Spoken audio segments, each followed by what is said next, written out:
En ligne avec d'ailleurs ce qu'ont dit nos interlocuteurs ce matin, et en particulier la compréhension des besoins tels qu'ils sont formulés par les populations locales, les acteurs locaux, les gouvernements locaux, et qu'ensuite on se dise non pas combien je vais mettre, mais comment je peux aider à résoudre les problèmes, comment je peux trouver des solutions à ces problèmes.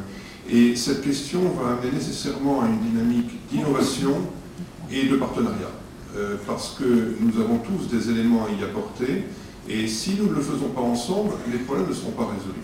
Et je crois que le risque principal, puisque vous demandiez quels étaient les risques principaux, c'est le risque de conformisme en silo. C'est le risque que chacun, avec ses objectifs, ses méthodes, ses instruments, continue à vouloir en faire davantage dans son propre domaine.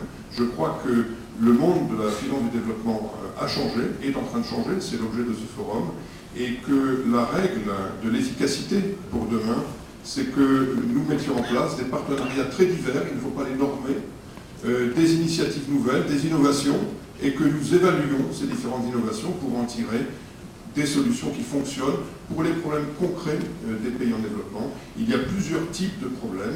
Il y a des problèmes liés à la vulnérabilité de ces pays, aux catastrophes naturelles, on en a parlé, mais aussi à l'évolution des prix des matières premières lorsque leurs exportations dépendent de une, deux ou trois matières premières.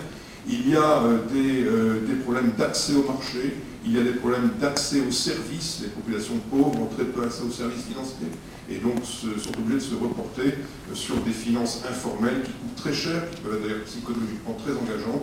Donc je crois qu'il y a un boulevard d'innovation très microéconomique, mais qui peuvent déboucher sur des résultats.